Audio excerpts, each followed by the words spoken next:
Temperature is going to be well below freezing tonight. We're down at 22 degrees. Tomorrow's going to be yet another sunny day, but again, we're not going to break 50 degrees. We're expecting a high temperature near 48. This has been your weather forecast from the WSIC Weather Center.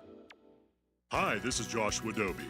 Join me Thursdays at 4 p.m. for Dollars and Cents, a show that focuses on your personal financial journey and the markets around us. That's Dollars and Cents, Thursday afternoons at 4 here on WSIC.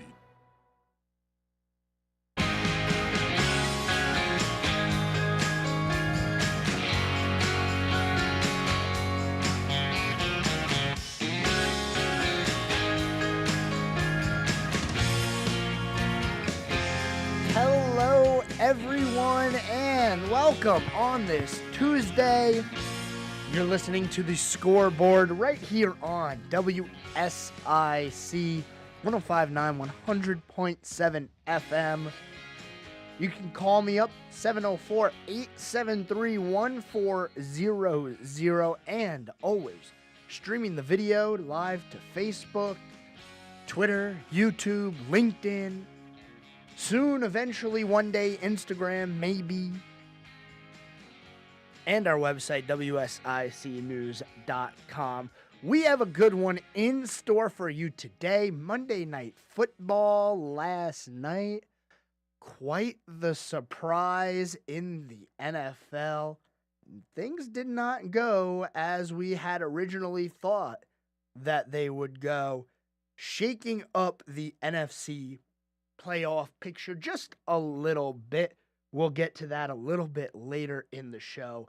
As well as Carolina Hurricanes updates. We have some bowl games from the weekend that we still haven't discussed together, so we'll get to all of that, time permitting, as always. And then local sports. We already know the Panthers won. We're not really going to talk about them all that much, even though the NFC playoff picture excludes the Panthers. We are going to talk the NFL, just not going to talk Panthers. They got their second win of the year. Congratulations. Ugliest game of all time. Too much rain. Nobody could move the ball. Nobody could do anything. One touchdown in the game. All right. As we always do, we're going to start with the high school scene, highlighting high school basketball as of right now, starting with Mooresville High School because they have a game tonight. Yes, that's right. Mooresville High School will be taking on South Mecklenburg at 7:30. Mooresville starting the year 6-2. Very hot start for them. This is their last game before we get to Christmas time and the break in school. But over that break, Mooresville does have a game scheduled right now for 12/17 against Falls Lake, and that is in the Battle in the Bull Holiday Invitational. So there will still be basketball going on while we're off air here at WSIC. So make sure if you want to stay up to date, you keep checking in because once we come back from the new year, that's when I'll be able to give you your update on how things went. Moving on right on along here to the Lake Norman Wildcats. Their regular-ish season, for the most part, has slowed down here. Their next game is on Thursday, but they're also participating in a tournament. They are in the Phenom Holiday Classic from December 21st to December 23rd at Cox Mills High School. The first game Lake Norman plays is going to be against Carmel Christian. That game's at 4:30 on Thursday, and there should be no conflict there. We should have all these schools at break for the holidays, so that game is at 4:30 on Thursday. As we talk about schools a little bit closer to our area here in Statesville, this is my time to remind you, it's been a rough start to the year locally, okay? Basketball, it's a long season. Things didn't start out that well for a lot of the Iredell Statesville schools. Now, one of them, that being Lake Norman, got out to an insane 9-0 start. These other teams in the Iredell-Statesville School District, unfortunately, did not get out to that big of a start. So we're going to start with West Iredell. The Warriors have started the year 1-5. They will be taking on St. Stephen's tomorrow as they have one more game before they are participating in a tournament during the winter break. But tomorrow on the road against St. Stephen's, like I said yesterday, this is going to begin conference play for West Iredell. So they're taking on St. Stephen's to begin conference play. They're on the road, and that game begins at 7:30. And then on the 28th, while everybody's relaxing, recovering from Christmas, going through the weirdest week of the year in between Christmas and New Year's, they do have a tournament game against the Community School of Davidson. That is the North Iredell Holiday Classic. Speaking of North Iredell, they have a game tomorrow also. And actually, it seems to be their last game until the new year, because although it's the North Iredell Holiday Classic, it doesn't look like North Iredell is participating in it, at least according to the schedule that I have here from Max Prep. So their next game tomorrow versus Ford at 7:30. Another team that's looking to turn it around. Only 2-5 to start the year, just under 30% winning percentage. And look, it's a long season. I'm going to continue to say that because it is a long season, and we got to keep our hopes up. We tried to keep our hopes up for the Panthers for as long as possible. Now we got to keep our hopes up that these high school teams in this area can turn their seasons around. Maybe the new year comes and we have all new mojos out there, and the philosophy is different, and we start seeing some wins. It's a possibility. Statesville High School has had a really upsetting start to their year, in my opinion. Not only are they 1-4, but they haven't had enough games to get in any kind of a rhythm. 2 games in a month before they started playing more games, and they play on Friday before we head out 2-hour long extended holiday break against Huff High School. That's on the road at 7:30. And then during the break, them two, Statesville High School, will be participating in a tournament. Opponents haven't been announced just yet for those games. And finally, South Iredell, who's had the worst start of any of these schools in this area for basketball. 1-8 to start the year. Look, the last game they played, and I can't sugarcoat this, okay? I can try all I want, but it has not been a pretty start to the season. 1-8. The last 2 games that they've played, they lost to North Lincoln 103-59, and then they lost to Alexander Central 66-27. It is not a good start to the year. They're getting blown out. They've only won 1 game, and now they have to go after Christmas, play a tournament game against Wilkes Central. That's a holiday tournament at North Iredell game. So we will, as always, keep an eye on these schedules, on these seasons, on these high school athletes as they head through their season and hopefully get close to making the playoffs, because we don't want to see only a couple of local schools fighting in those playoffs late in February. I believe the date that they start is like February 26th or something like that for playoffs. We'll nail down the date as we get closer. Just know that we still have about 2 months, 3 months really, I guess, before we get to playoffs in basketball. Don't go anywhere, because when we return, we're going to talk Monday Night Football and what it meant for the rest of the league. You're listening to The Scoreboard right here on WSIC 105.9, 100.7 FM. We are back after this.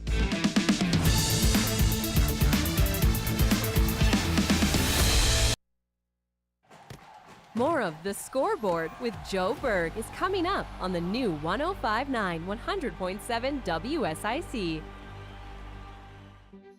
Here is your WSIC community calendar. From December 24th through January 1st, WSIC will be playing Christmas music all day. And we can't forget about the last few Panthers games of the season. See you in 2024. Merry Christmas, Happy Holidays, and cheers to the new year from all of us at WSIC. Celebrate Kane Center for the Arts' first anniversary gala, along with Broadway star Mandy Gonzalez. Dinner and a show, January 6th at Kane Center for the Arts. You may remember Mandy Gonzalez from her roles in Hamilton and Wicked. This is a black tie optional celebration. All-inclusive tickets include dinner and the show. Happy anniversary, Kane Center. Visit kanearts.org. That's CAIN arts.org. Want to see more than 5 million Christmas lights at one time? Speedway Christmas is back. Happening daily, the amazing Speedway Christmas at Charlotte Motor Speedway is happening now through January 7th. The show is open 6 to 10 p.m., rain or shine. The infield Christmas Village is open Thursday through Sunday nights.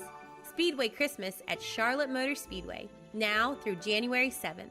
For tickets, visit charlottemotorspeedway.com. Santa is here! Schedule your time to take pictures between now and Christmas Eve in Birkdale. Appointments include Time with Santa and 8 digital images from the professional photographer. For more info and to schedule your time with Santa, visit birkdalevillage.com. Have an event you would like to tell people about?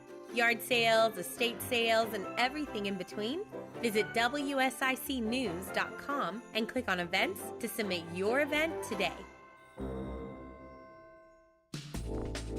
And now for a look at your weather forecast from the WSIC Weather Center. As you head through the remainder of the evening, expect the skies to stay clear out there. Low temperature is going to be well below freezing tonight. We're down at 22 degrees.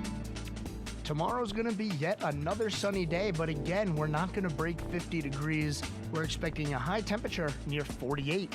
This has been your weather forecast from the WSIC Weather Center. Across America, we will support increased funding for Border Patrol. We will support increased funding for immigration judges to quickly process things. and closer to home. When we have 200 mass shootings in less than 130 days, more than one a day, this is a crisis. What matters to you? We're willing to raise the debt ceiling, but we want meaningful spending cuts and capping spending at 2022 levels. This is WSIC. News, talk, now. Santa says, stay informed with the best talk from WSIC. It's the Scoreboard with your host, Sports Director Joe Berg, on the new 105.9 100.7 WSIC.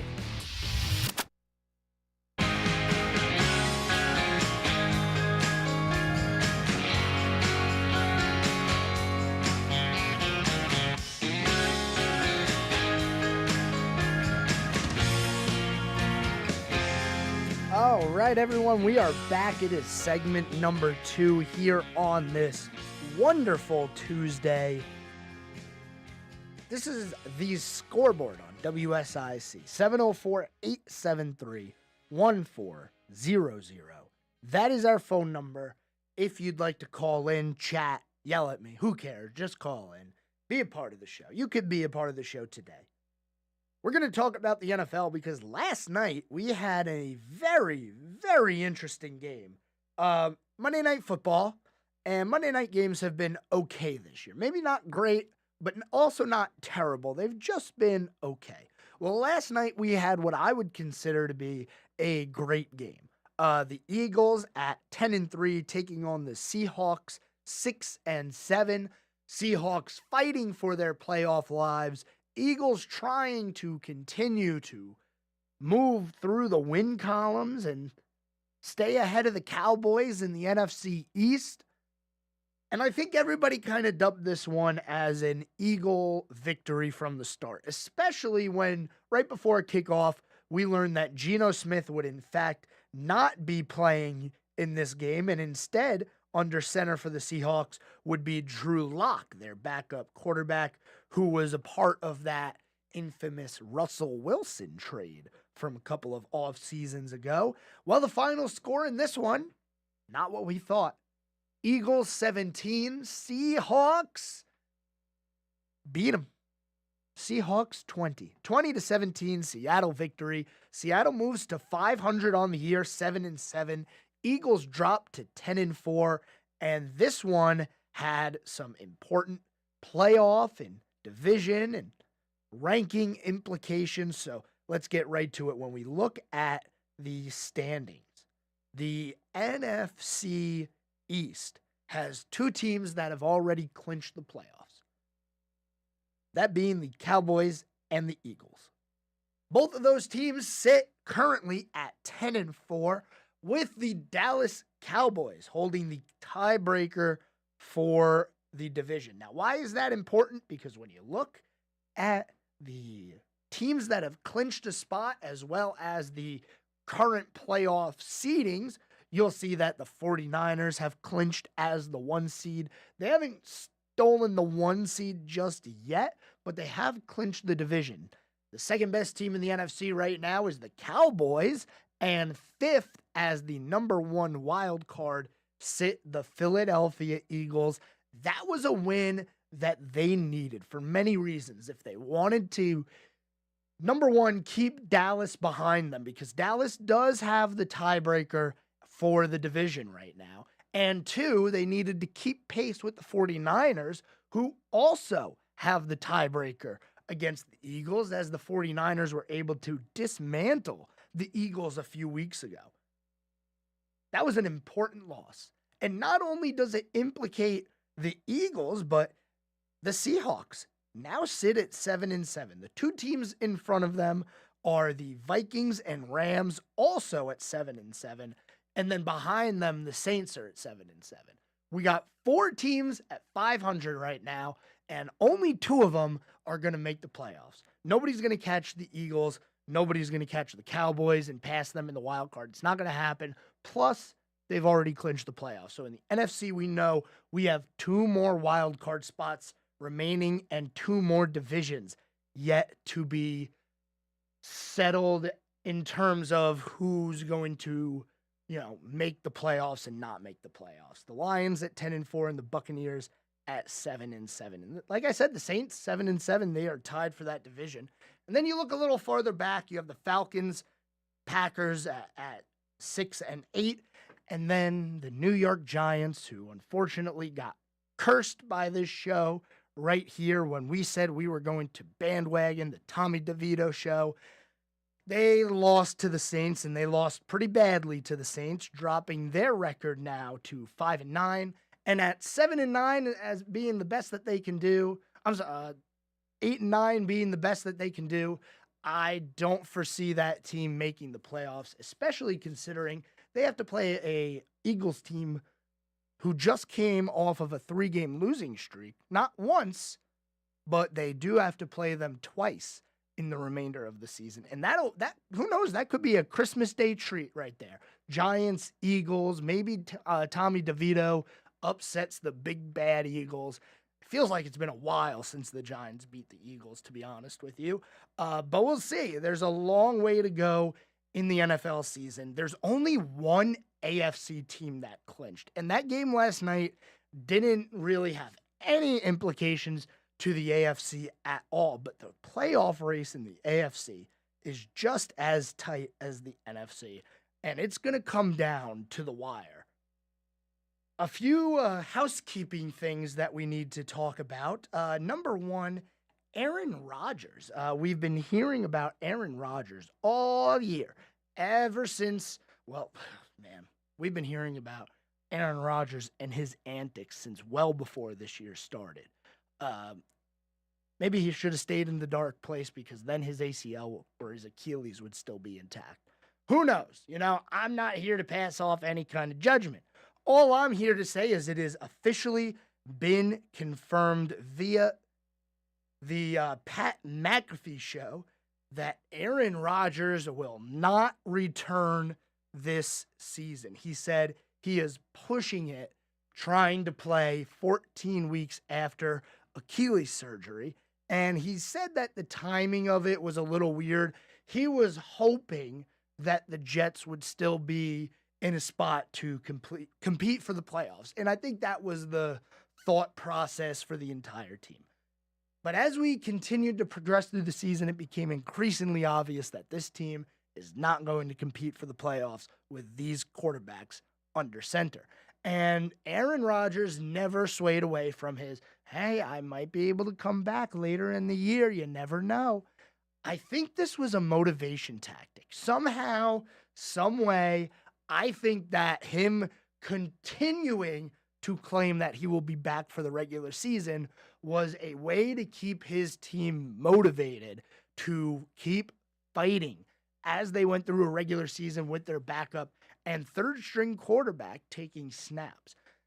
Maybe if they were still playoff eligible, as he mentions, he would be pushing to come back, not this week, but another week down the line. Definitely playoffs if they were in there. But it is official. It has been confirmed. Aaron Rodgers not taking the field again this year. He also said on the show, on Pat McAfee's show, that 2024 will not be his last season in the NFL. Now, his contract takes him through to next year, so we'll have to see who wants him after that, but there's no reason for me to believe that somebody wouldn't want to bring Aaron Rodgers in, especially if it's a free agent. Now, if he's under contract and you have to trade him, that's a little bit different, as we saw when he was a Packer and trying to get traded. Being a free agent is going to be a little bit different. So with that Achilles tear in week 1 and the interesting surgery that he had a speed bridge placed in his Achilles. So I told you from the start, it was a battle of medicine and a battle of thought and a battle of practice. And I guess we'll never know because the Jets are eliminated. Rodgers isn't even going to try to come back this season. So we will never know. It could have been a great thing where Rodgers came back and it's like, hey, if you tear your Achilles early in the season, preseason, week 1, you can make a comeback. But we live to see another day, I guess. The college football scene has been pretty interesting here recently, and it all started with Florida State being left out of the Final Four for the college football playoffs. And Coach Mike Norvell of Florida State spoke with the media earlier today. He said that it has been the most challenging couple of weeks of coaching that he has ever had. He has talked about the players struggling to accept the fact that an undefeated season in the ACC was not good enough for the college football committee. And he's been sending messages and encouragement to the players while he's out on the road trying to recruit. I don't know why you recruit anymore. You just go through the transfer portal. That's what Coach Prime said they're going to do. They're not even going to bring any high school athletes in from now on. They're just going to recruit through the portal. I don't see why that's a bad idea, honestly. But for Florida State, we have to get over this. Eventually, we have to move on. And I know it's tough. I know these student athletes are hurting, but I think there is a much bigger picture here than it just being about Florida State being left out of the Final Four after going on an undefeated season. And I'll have more for you on that when we come back, because we are about to go to our second break of the day. Don't go anywhere. We're going to continue talking about Florida State college football playoffs. We'll talk about some bowl games from the weekend, some bowl games coming up. So we got some good stuff in store. Stay tuned right here on the Scoreboard. We're back after this.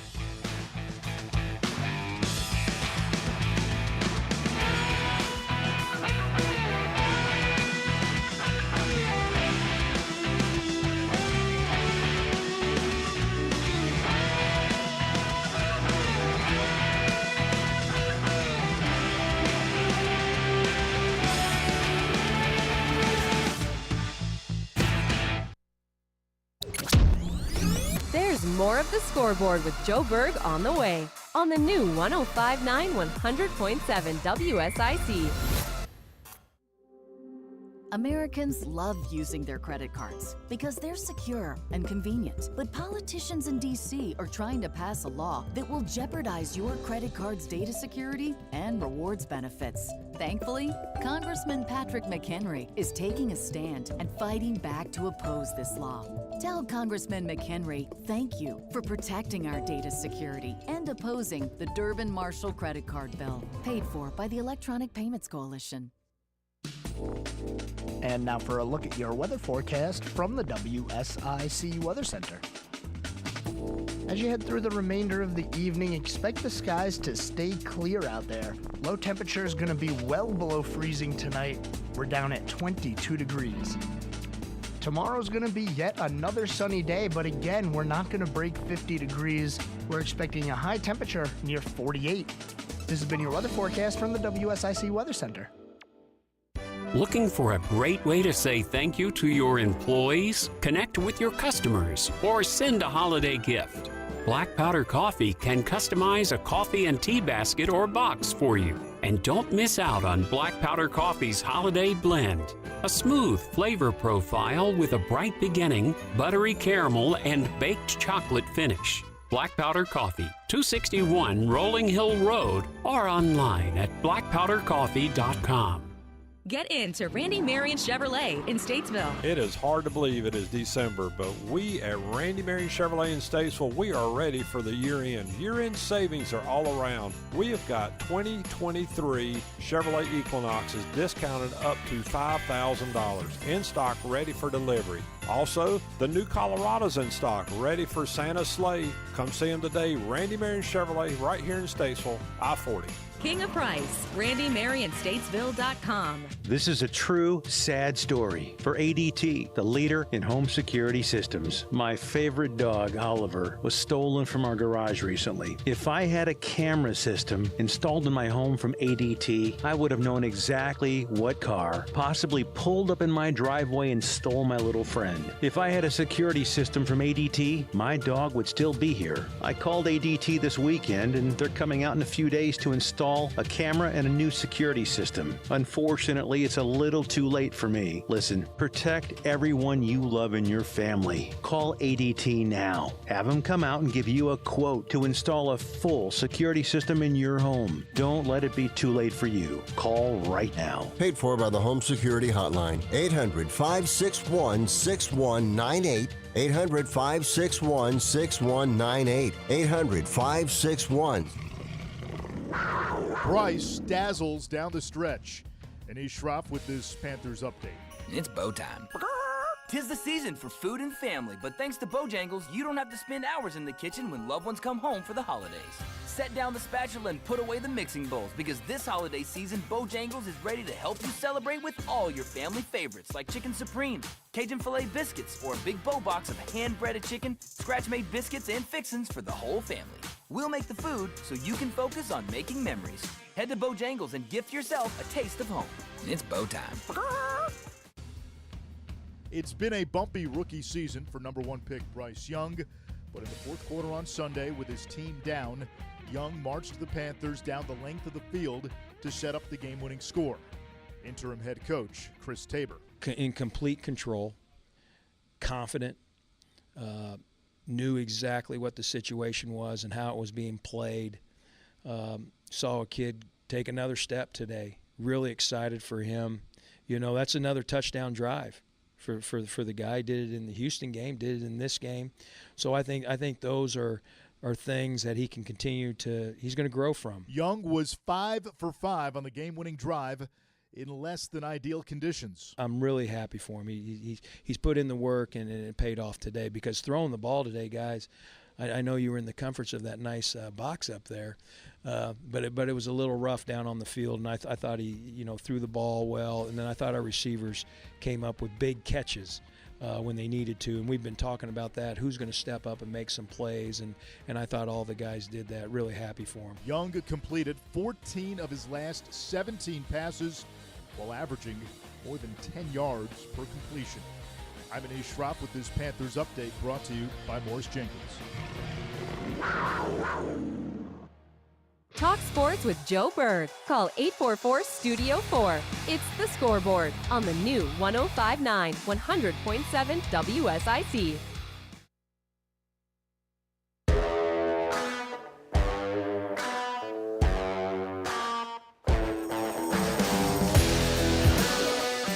All right, ladies and gentlemen, halfway done with the show here today. You are listening to the Scoreboard on WSIC 105.9, 100.7 FM. Call me up, 704-873-1400. We still have a lot we need to talk about, a lot of things to discuss. And we left the last segment talking about Florida State and the report that they are still struggling to cope with the fact that they are a undefeated team who did not make the Final Four in a Power 5 conference somehow, some way. I think this is a bigger story than just the committee deciding to leave out Florida State. I think this has a lot more to do with the state of college football than the decisions made by a couple of people at the head of a round table just saying, yeah, you know, we think this and we think this. We talk about the Power 5 conferences, right? It's not an official thing. This isn't like the NCAA doesn't recognize this. Who are the Power 5?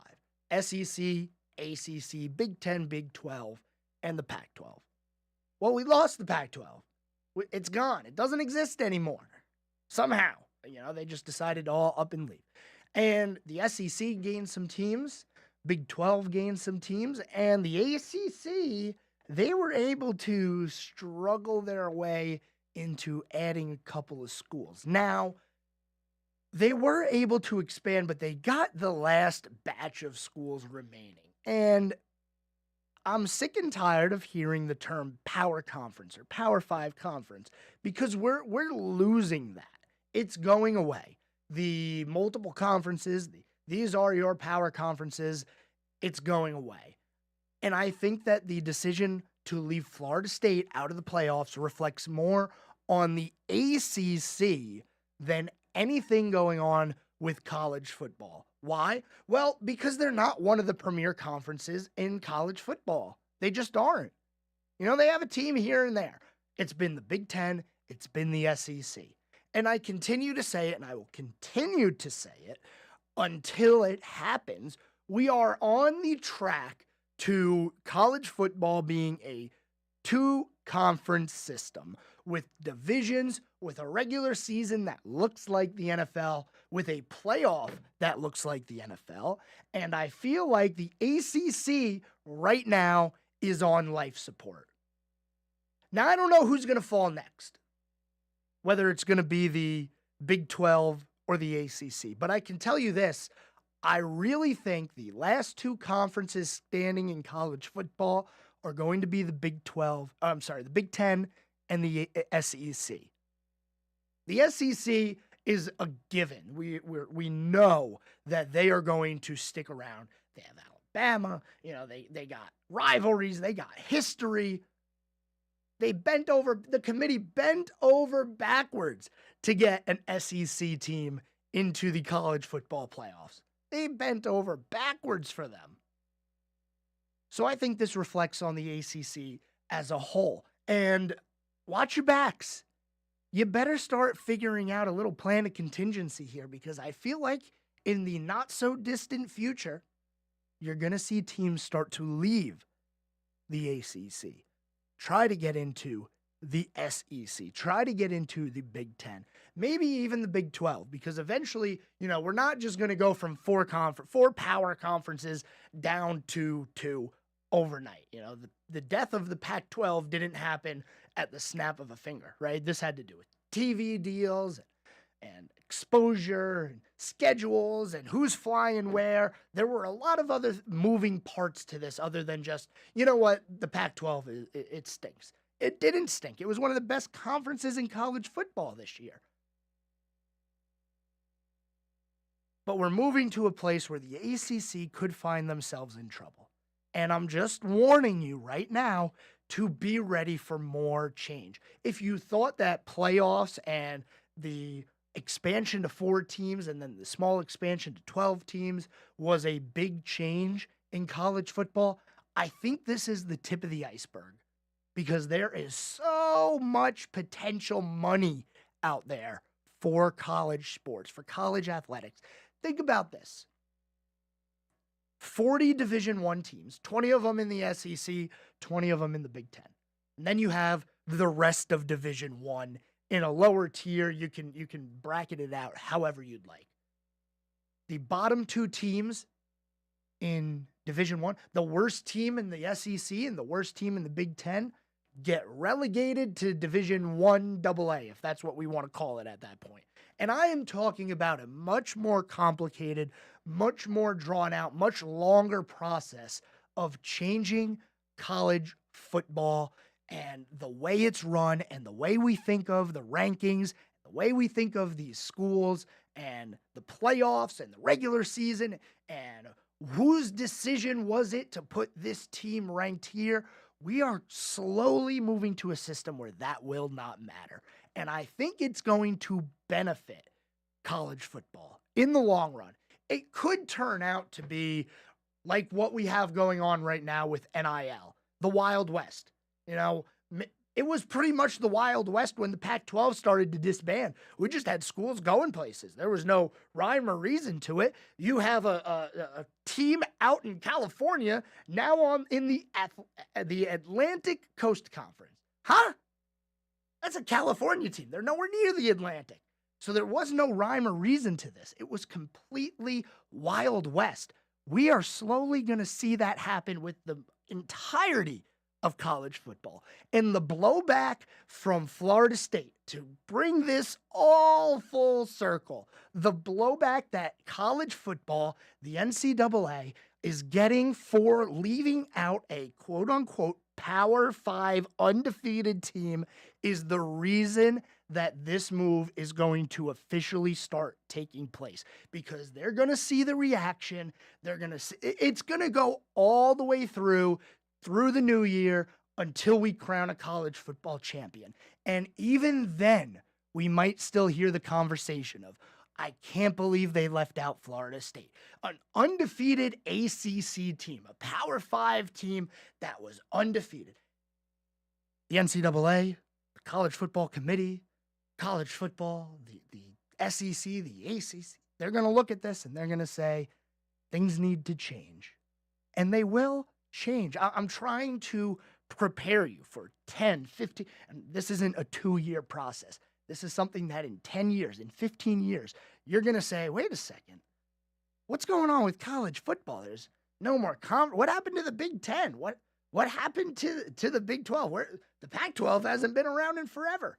Change happens. It's inevitable. And this is the change that we're going to see in college football. So don't blame me when it happens, because I'm trying to warn you right now. The bigger picture is there, and if you step back to take a look at it, you will start to see, as you widen your view, bags of money coming into view, just on your left, on your right, bags of money. Who cares anymore? We're just going to have a playoff structure. The top 16 teams, the top 8 in the SEC, the top 8 in the Big Ten, they're going to go at it in a 16-team playoff. And that's where we're going to find ourselves, or at least in a structure similar to that. It might not be exactly what I'm proposing here, but it is going to change. We're not going to have people influencing the rankings. There might not even be rankings in 10 years. It could just be who's got the best record. Because once you get rid of all these different conferences and all the different ways that you can recruit and Division I AA, and 2A. Once we get to a unified structure, it's going to change. And it's going to be fun. So I hope you're going to be along for the ride. Sorry for the rant, but I'm really uptight about this Florida State situation. We're going to break. When we come back, we're going to put a bow on today. Stay tuned. We're back after this. There's more of the Scoreboard with Joe Berg on the way. on the new 105.9 100.7 WSIC. Here is your WSIC community calendar. From December 24th through January 1st, WSIC will be playing Christmas music all day. And we can't forget about the last few Panthers games of the season. See you in 2024. Merry Christmas, Happy Holidays, and cheers to the new year from all of us at WSIC. Celebrate Kane Center for the Arts' first anniversary gala, along with Broadway star Mandy Gonzalez. Dinner and a show, January 6th at Kane Center for the Arts. You may remember Mandy Gonzalez from her roles in Hamilton and Wicked. This is a black tie optional celebration. All-inclusive tickets include dinner and the show. Happy anniversary, Kane Center. Visit kanearts.org. That's CAIN arts.org. Want to see more than 5 million Christmas lights at one time? Speedway Christmas is back. Happening daily, the amazing Speedway Christmas at Charlotte Motor Speedway is happening now through January 7th. The show is open 6 to 10 p.m., rain or shine. The infield Christmas Village is open Thursday through Sunday nights. Speedway Christmas at Charlotte Motor Speedway, now through January 7th. For tickets, visit charlottemotorspeedway.com. Santa is here. Schedule your time to take pictures between now and Christmas Eve in Birkdale. Appointments include Time with Santa and 8 digital images from the professional photographer. For more info and to schedule your time with Santa, visit birkdalevillage.com. Have an event you would like to tell people about? Yard sales, estate sales, and everything in between? Visit WSICnews.com and click on events to submit your event today. And now for a look at your weather forecast from the WSIC Weather Center. As you head through the remainder of the evening, expect the skies to stay clear out there. Low temperature is going to be well below freezing tonight. We're down at 22 degrees. Tomorrow's going to be yet another sunny day, but again, we're not going to break 50 degrees. We're expecting a high temperature near 48. This has been your weather forecast from the WSIC Weather Center. Breaking news, expert analysis, and the stories that matter most, all in one place. I totally acknowledge seeing flames is a scary situation. WSIC News Talk Now. Hi folks, Pat Shannon inviting you to join me for the Home Ad Show. We help you sell things, buy things, celebrate birthdays, anniversaries, and have a lot of fun in the process. Weekday mornings from 9 to 11, here on News Talk WSIC. 'Tis the season on WSIC. Now, more of the Scoreboard with Joe Berg on the new 105.9 100.7 WSIC.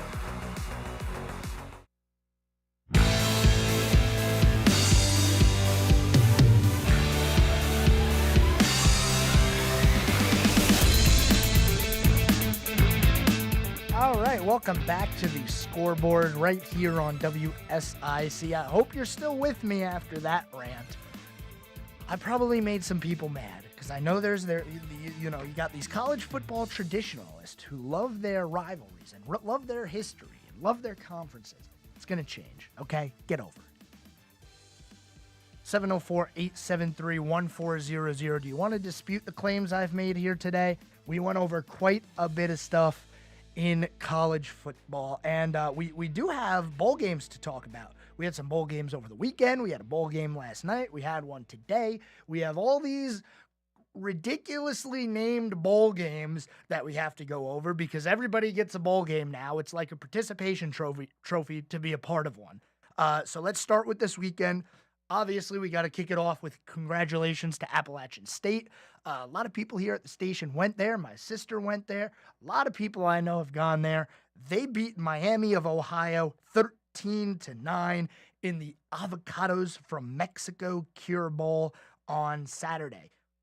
We also had an overtime win for Jacksonville State over Louisiana, 34-31 in the R&L Carriers New Orleans Bowl. That was in the Superdome. And then yesterday, we had a really good one. Western Kentucky scoring 28 unanswered points. They were down 28. And they win in overtime. That is the famous Toastery Bowl. Oh, we got one tonight. Oh, God. The Scooters Coffee Frisco Bowl. I'm going to lose it. I'm done with college football. We're moving on. I'm gonna lose my mind with these bowl games. The Carolina Hurricanes play some hockey tonight. Yes, they are playing the defending Stanley Cup champion Las Vegas Golden Knights right here at home at 7 o'clock.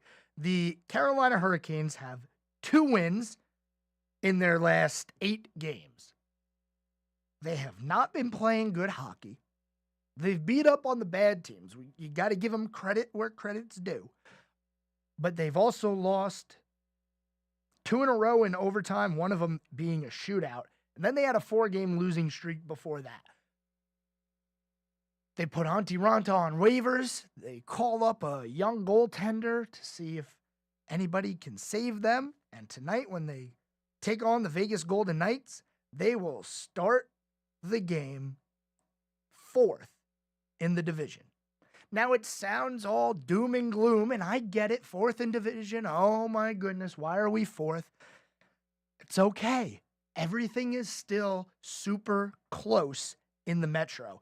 I don't know if we're going to now continue to claim that the Metro is the best division in hockey, but I'm still going to make the claim that it is the most competitive division in hockey because 2nd through 7th in the standings are separated by only 6 points. 2 points for a win. That's 3 games to completely turn your season around. That's all I'm going to say. All right.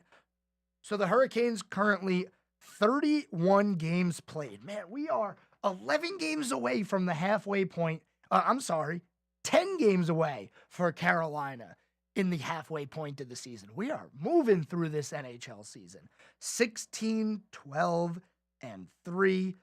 3-4-3 in their last 10 games, as I mentioned yesterday, looking to finally score a win tonight. It's going to be a tough one. It really is. They play the defending Stanley Cup champions who have the most wins in the NHL right now. They have the most points. Well, they're tied for the most wins. Right now, the Golden Knights, the Canucks, and the Rangers all have 21 wins on the year. Like I said, Carolina's got 16. It doesn't sound all that bad, but once you look at the underlying numbers and what's going on, this team needs help, and the help that they need is goaltending. It's been goaltending. It's always going to be goaltending, it seems like. And they're trying. They're making moves. They're clearing cap space. We can be appreciative of all of that, but if they don't do anything, it's all for nothing. So we'll see what happens tonight as they take on the Vegas Golden Knights, best team in the NHL.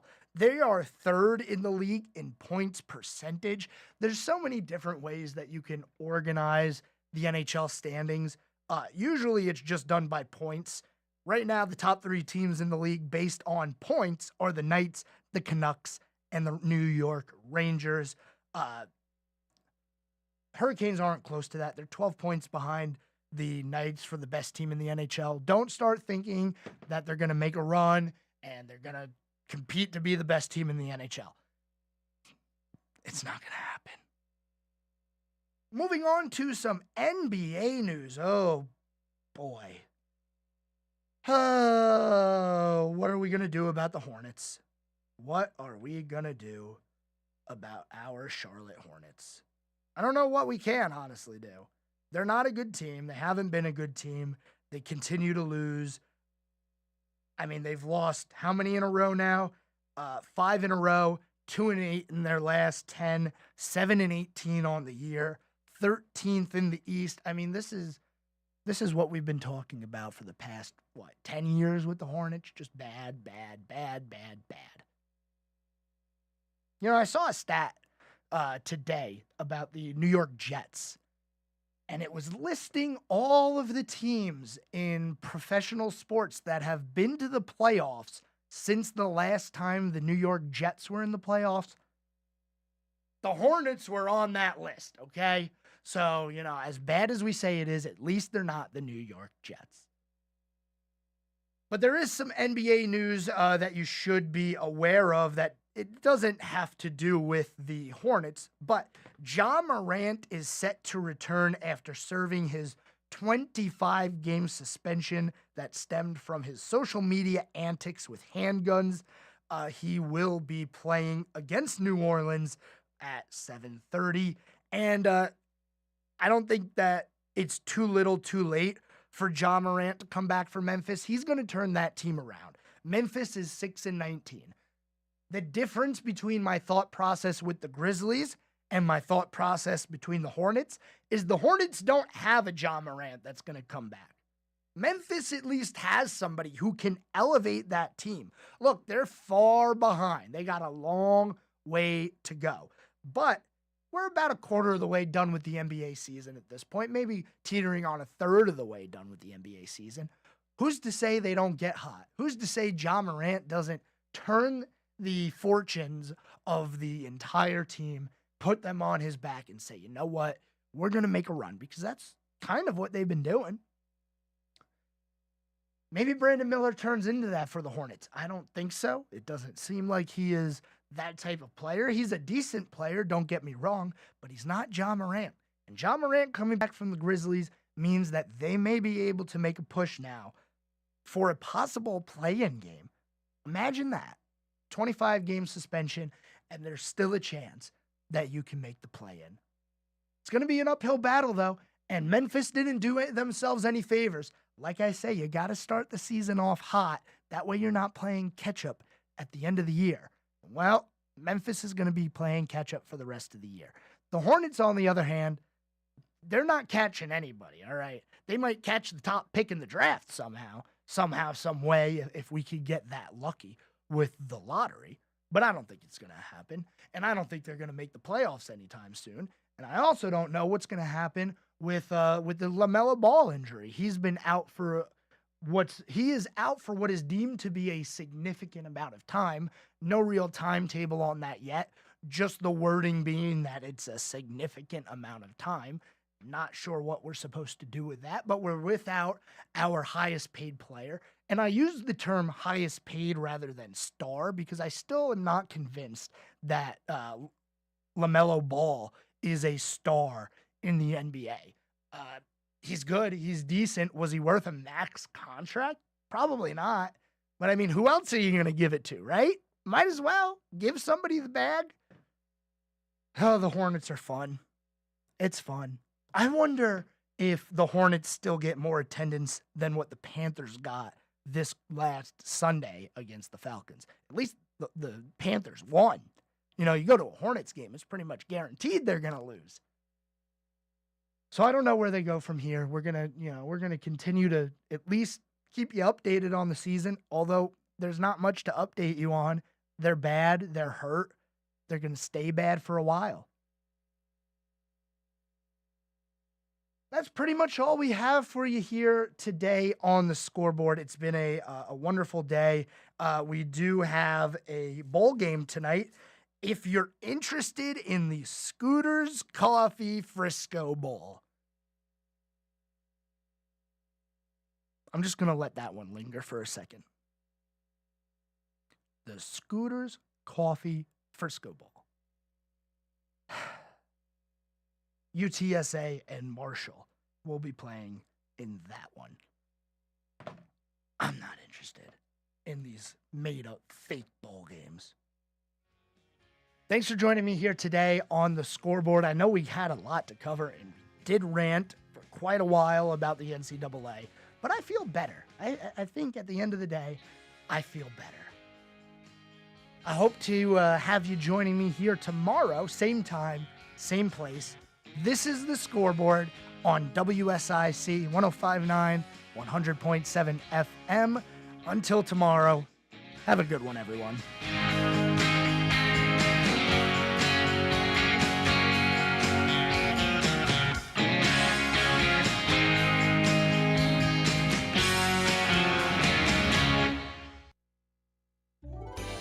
Happy holidays.